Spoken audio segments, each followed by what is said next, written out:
Okay, having finished our talk on Todrov and his structural analysis of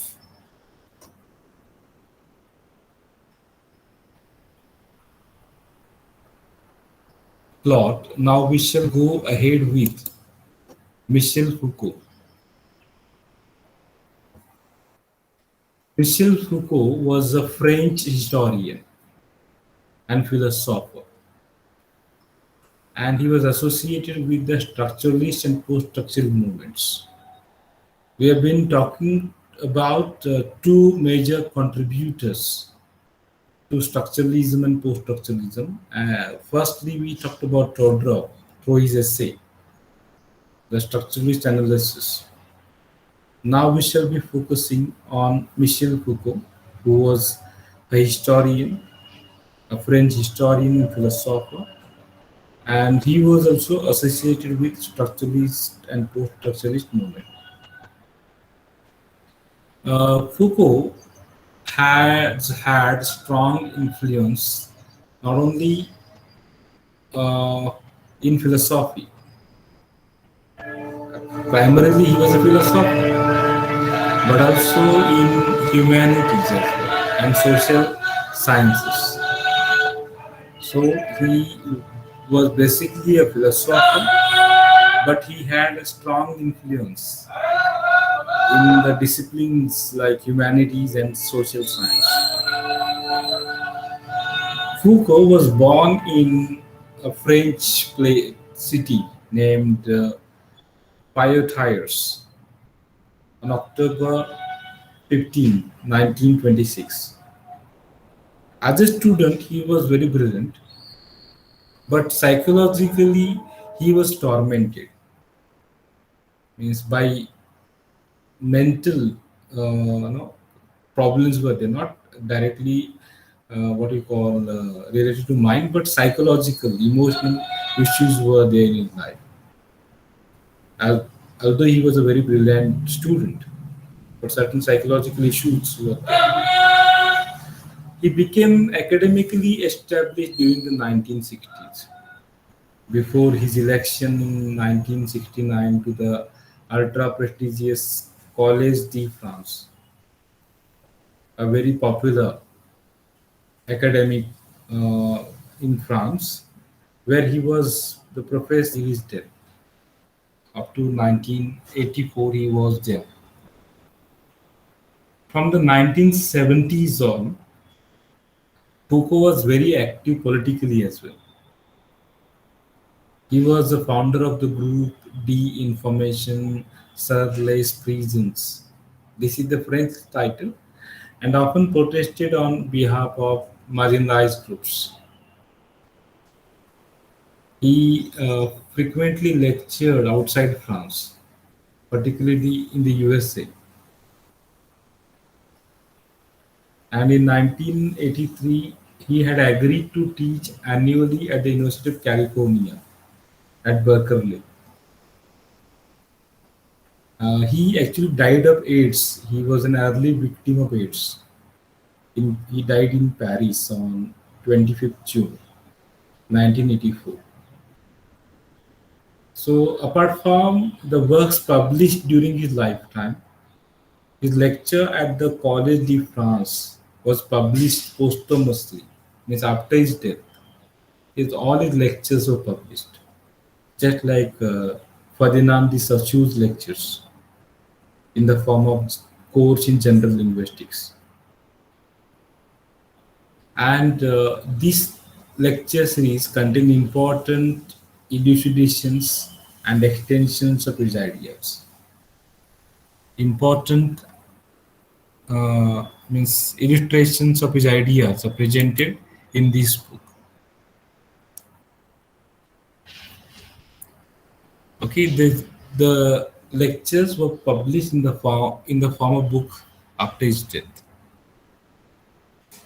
Now, when we look at his ideas, there arises a question whether he was a philosopher, in fact, because academically he was more interested in psychology and its history. course, he was interested in philosophy as well. So his books were mostly histories of medical and social sciences. And he was passionately involved in literary and political activities, or literary and political things, we can say. But most of his works can be read as philosophical in this or that way. Means he carries out philosophy's traditional critical project in a new manner, historical manner. And when we talk about his study, it is a kind of critical engagement with the thought of traditional philosophers. Means he is not out of philosophy totally. He studies philosophy, but in a different manner. Foucault was influenced by Hegel and Marx, the German philosophers and social scientists. He began his career as a Marxist. He was a Marxist basically. And he was influenced by his mentor. His mentor was the Marxist philosopher Louis Althusser. So he was deeply influenced by his mentor as a student. Uh, Under the influence of his teacher, mentor, Louis Althusser, he joined the French Communist Party. So Foucault concludes that mental illness is a result of alienation caused by capitalism under the influence of Marxism. So whatever mental problems anyone has, these problems, the mental illness comes from alienation. And this alienation means the feeling of being an outsider. And this feeling of alienation is caused by capitalism. Okay. So Marxism was against capitalism in any form. So he thinks that mental illness has its roots in capitalism. People suffer from mental problems only because of this capitalist society. And Jean-Paul Sartre, he was the famous French writer, philosopher, existentialist. He was working outside the university system, had no personal influence on Foucault, but as the French master thinker of the previous generation, he is always in the background. As I told you, he was the scholar in philosophy, Foucault. Therefore, he was under the influence, indirect influence of Jean-Paul Sartre, because Jean-Paul Sartre was the French philosopher and thinker. So his ideas had some kind of influence in the background of Foucault's thinking and writing.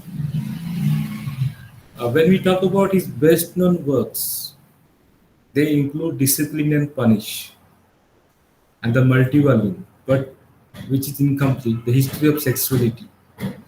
It is available in multi-volumes, but it is not complete. In this particular book, he developed archaeological and genealogical methods, which emphasize the role that power plays in society, again under the Marxism concept. And he uses the term power knowledge to signify that power is constituted through accepted forms of knowledge, scientific understanding, and truth. So, what he says, I quote, truth is a thing of this world. It is produced only by virtue of multiple forms of constraints, and it induces regular effects of power. Okay, and he described the first part of his book, Discipline and Punish.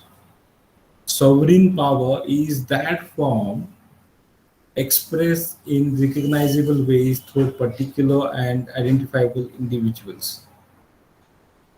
The complete complement to this is the understanding that most of one's life is beyond the control of the sovereign. I unquote. So this is how he has his ideas related to power. Under the influence of Marxism, we can see he talks about these things. At the same time, he understands psychology in a better manner.